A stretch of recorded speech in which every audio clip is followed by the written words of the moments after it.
Demikian sabda Tuhan untuk kita semuanya. Yesus ditolak di Nazaret. Ia datang ke Nazaret, tempat ia dibesarkan, dan menurut kebiasaannya pada hari Sabat, ia masuk ke rumah ibadat, lalu berdiri untuk membaca. Kepadanya diberikan gulungan kitab Nabi Yesaya. Ia membukanya dan menemukan nas di mana tertulis, Roh Tuhan ada padaku, karena ia telah mengurapi aku untuk menyampaikan kabar baik kepada orang miskin. Ia telah mengutus aku untuk memberitakan pembebasan kepada orang-orang tawanan dan penglihatan bagi orang-orang buta, untuk membebaskan orang-orang yang tertindas, untuk memberitakan tahun rahmat Tuhan. Ia menutup gulungan itu, memberikannya kembali kepada petugas, lalu duduk. Mata semua orang dalam rumah ibadat itu tertuju kepadanya. Ia mulai berkata kepada mereka, katanya, pada hari ini genaplah nas ini ketika kamu mendengarkannya. Semua orang itu membenarkan dia, dan mereka heran akan perkataan penuh rahmat yang diucapkannya. Lalu kata mereka, bukankah ia ini anak Yusuf? Demikianlah Bapak Ibu, bacaan kita yang menjadi dasar di dalam kita menghayati sabda Tuhan di dalam persekutuan doa pada malam hari ini.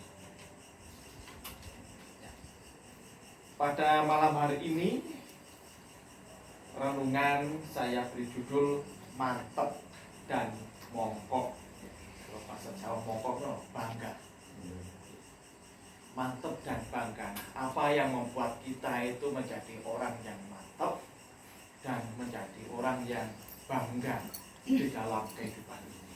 Nah, maka melalui sabda Tuhan ini kita hendak mencermati kuasa Tuhan yang hendak menjadikan kita orang yang mantep dan mongkok itu. Tentu saja Bapak Ibu, bacaan yang menjadi dasar kita pada malam hari ini itu tidak bisa terlepas dari ayat dan pasal sebelumnya. Dari pasal 1, 2, dan ketiga. Nah, ini adalah satu kesatuan kisah di mana Lukas ingin menyampaikan warta tentang kebenaran Kristus itu dengan cara yang rinci dan seksama. Maka dari itu ketika kita membaca Injil Lukas 1 ayat yang pertama, di sana diberi ada pembukaan, yaitu Theophilus yang mulia. Ini adalah sebuah cara dari Lukas, penulis Injil ini, untuk mewartakan kepada orang-orang yang benar-benar ingin mempelajari siapakah Yesus itu di dalam kehidupan ini. Nah, tentu saja Theophilus ini adalah orang yang sedang menggali warta kebenaran akan Kristus yang berkarya di dalam dunia dan juga yang disalibkan dan bangkit itu. Maka disinilah Lukas memberikan kesaksian yang dibuat secara rinci dan detail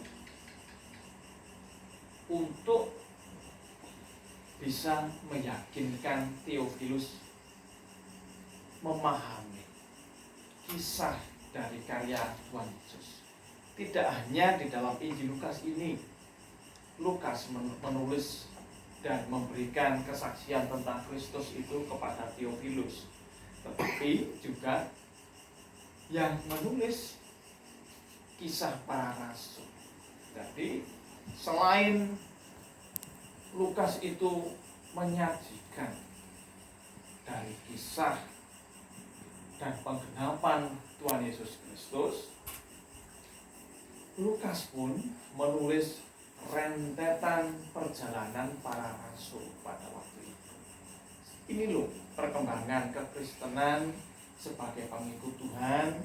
Ini bermula dari sini dan sekarang sudah menjadi tersiar kemana-mana dan didengar oleh orang-orang di luar Yahudi. Maka dari situlah Theophilus ingin mengetahui kebenaran dari kabar sukacita itu. Nah, Bapak Ibu, begitu juga bacaan kita ini tidak bisa kita tinggalkan dari pasal 4 ayat 1 sampai yang ke-15, di mana ini adalah perjalanan Tuhan Yesus ketika selesai berpuasa selama 40 hari 40 malam di padang gurun. Inilah sebuah kisah yang hendak disampaikan oleh Lukas, bahwa di dalam perjuangan Tuhan Yesus berpuasa selama 40 hari 40 malam itu hendak mengatakan yang membuat Yesus itu menang berpuasa selama 40 hari 40 malam karena roh Tuhan ada kepada Tuhan Yesus itu sendiri. Jadi roh Tuhanlah yang memenangkan Kristus berpuasa selama 40 hari 40 malam. Dan kemudian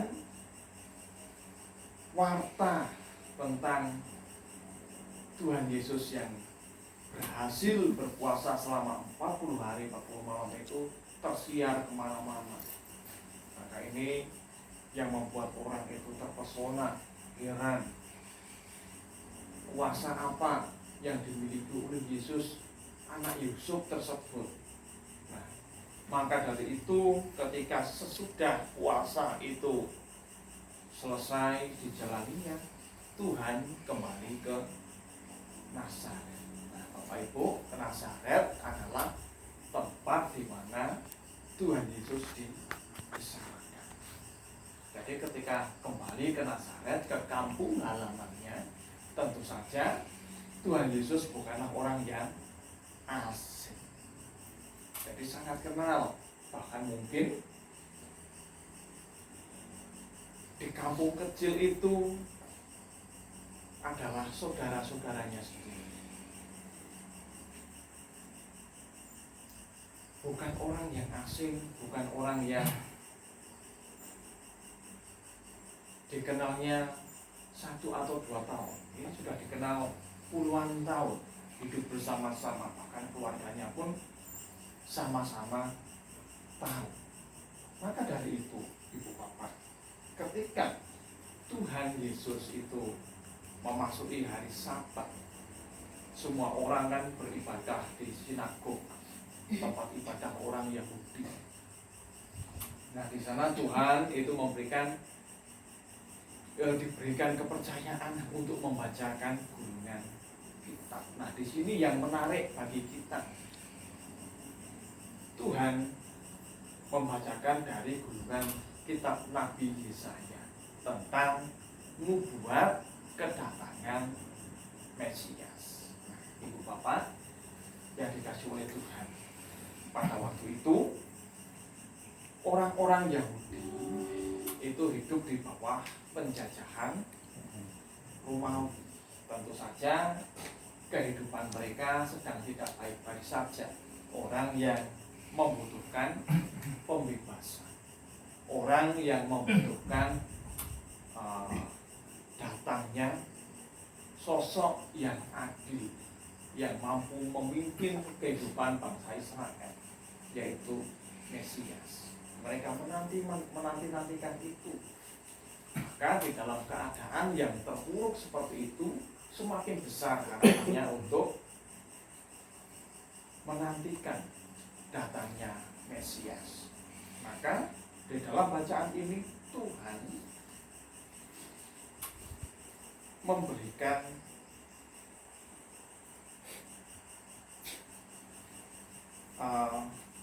statement bahwa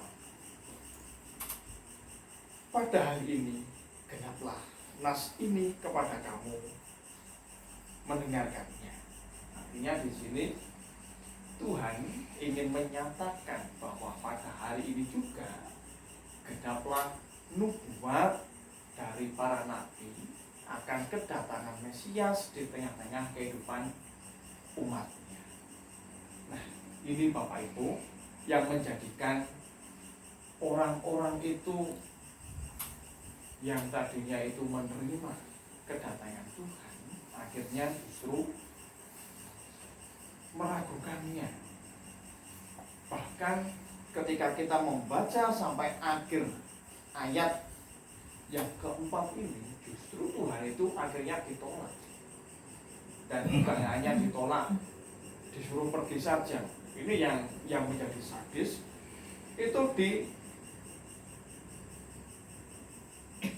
dibawa, digiring ke tepi jurang untuk dilemparkan. Artinya bukan hanya mengusir, tetapi ingin mencelakai Tuhan. Nah, disinilah sebenarnya kita bisa mengetahui bahwa mewartakan karya Tuhan itu adalah hal yang penuh dengan resiko. Dan puncak karya Tuhan Yesus itu ketika nanti berada di atas kayu salib hingga wafat dan dibangkitkan. Ibu bapak dan saudara-saudara, di dalam bacaan ini apa toh yang membuat kita itu menjadi pribadi yang bisa mantap dan mongkok, bisa menjadi pribadi yang mantap dan bangga di dalam menjalani kehidupan sehari-hari. Nah, di sini ada sebuah kata kunci seperti yang diserukan oleh Tuhan Yesus itu, yaitu di ayat ke-18, Roh Tuhan ada padaku.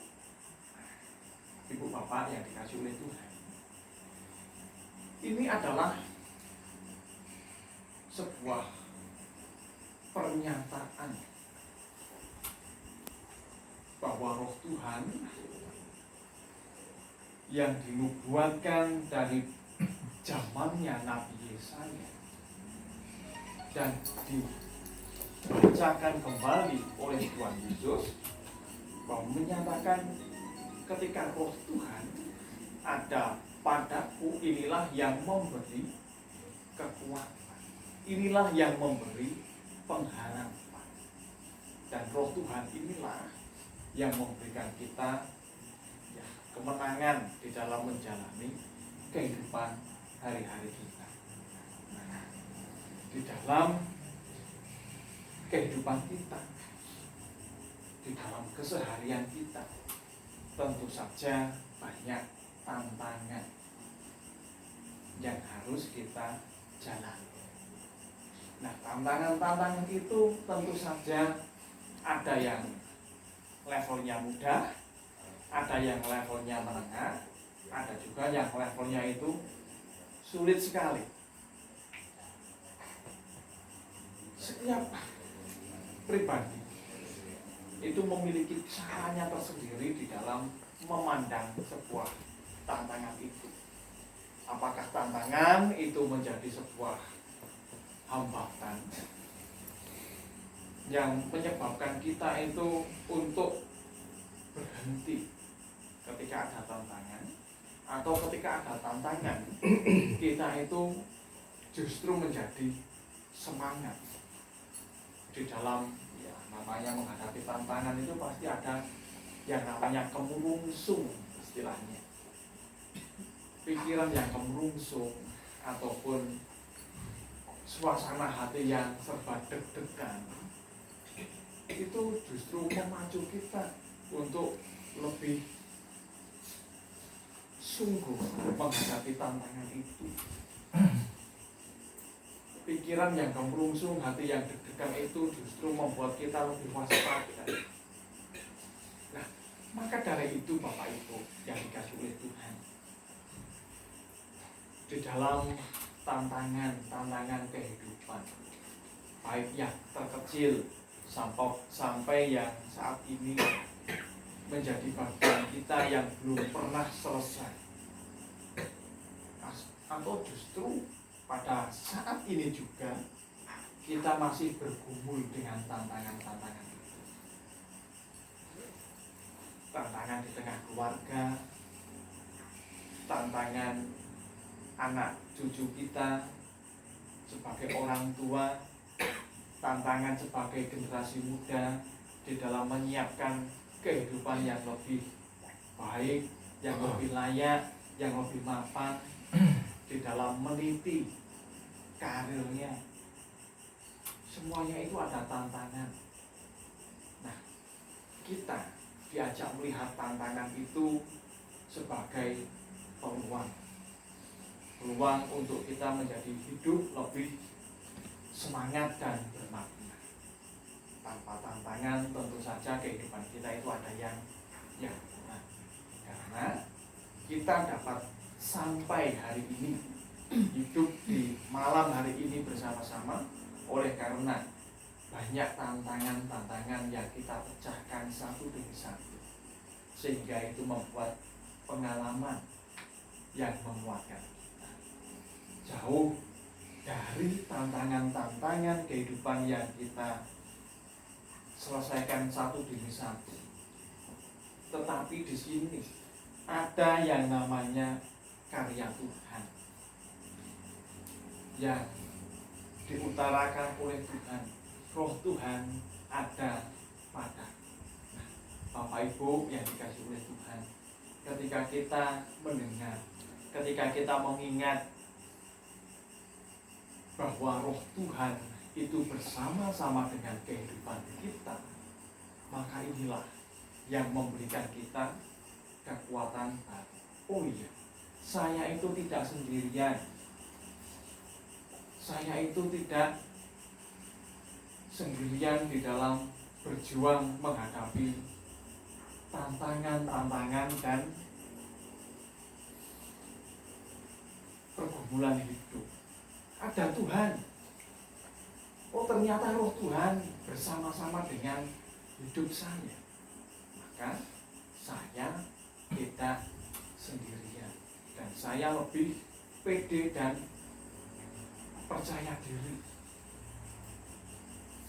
Keluarga besar boleh bersama dengan saya yang memberi support, tetapi Roh Tuhan itu yang menjadikan sumber pengharapan dan kekuatan kita. Nah, Bapak Ibu yang dikasih oleh Tuhan, Roh Tuhan, Roh Kristus, Roh Kudus, itulah yang menyertai kita di dalam kehidupan ini sebagai orang Kristen. Kita percaya Allah Tritunggal, Bapa, Putra, dan Roh Kudus, itulah yang menyertai kehidupan kita sebagai orang Kristen. Roh Kudus itu senantiasa menuntun kehidupan kita, berkarya di tengah-tengah kehidupan kita. Roh Kudus itu senantiasa yang memberikan kesegaran di dalam kehidupan kita. Maka dari itu, Bapak Ibu yang dikasih oleh Tuhan, sebagai orang Kristen, sebagai pengikut Kristus, kita seharusnya itu mantap di dalam menjalani kehidupan kita sehari-hari. Di dalam keadaan yang penuh dengan tantangan, kita pun juga tetap dan mantap percaya pada Kristus yang memberikan pengharapan baru di dalam hidup ini. Percaya bahwa Kristuslah yang menguatkan kita semuanya, dan kita pun juga tetap bangga sebagai orang Kristen di tengah-tengah tantangan kehidupan sehari-hari. Kita sebagai orang Kristen dijadikan berharga di mata Tuhan. Oleh karena Roh Tuhan itu sendiri yang menuntun kehidupan kita. Maka Bapak Ibu yang dikasih oleh Tuhan, sebagai orang Kristen, inilah yang mengingatkan kita untuk tetap mantap menjalani kehidupan yang penuh dengan tantangan ini, dengan pergumulan yang kita hadapi, dan juga di dalam setiap kebahagiaan yang kita rasakan, kita pun juga tetap mantap derek Gusti. Karena kebahagiaan itu ketika kita tidak disertai dengan bersyukur, kita akan lupa bahwa sumber kebahagiaan adalah pemberian Tuhan. Maka baik di dalam keadaan bahagia ataupun sedih, bahagia ataupun di dalam kehidupan yang penuh dengan pergumulan ini yang kadang-kadang membuat kita khawatir, ingat sebagai pengikut Kristus kita diberikan kemantapan, dan kemantapan itu yang menjadikan kita bangga bahwa kita sebagai anak-anak Tuhan, yang namanya juga anak Tuhan ya, maka setiap hari pun kita akan dipimpin oleh Tuhan. Setiap hari pun kita akan disertai oleh Tuhan, seperti Kristus adalah kepala kehidupan kita. Kristus adalah gembala yang baik di dalam kehidupan kita. Itulah yang menjadikan kita itu bangga di dalam mengikuti Kristus. Maka Bapak Ibu dan saudara-saudara, sabda Tuhan pada malam hari ini mengingatkan kita semuanya bahwa Roh Tuhan ada pada kehidupan kita semua. Itulah yang memberikan kita kekuatan dan pengharapan baru yang menyertai di dalam setiap umur juang kita. Begitu juga Roh Tuhan senantiasa menyertai keluarga besar Ibu Ani di tempat ini, sehingga setiap pergumulan, pengharapan di dalam keluarga ini senantiasa Tuhan yang menuntun. Maka ingatlah akan sabda Tuhan malam hari ini. Roh Tuhanlah yang menuntun kita semuanya. Roh Tuhan ada di dalam kehidupan kita semuanya. Seperti Kristus yang menyerukan, Roh Tuhan ada padaku. Bapak Ibu yang dikasih oleh Tuhan, inilah yang menjadi kemantapan dan kebanggaan kita sebagai pengikut Kristus. Tuhan memberkati kita semuanya, dan Roh Tuhan senantiasa menyertai hidup kita.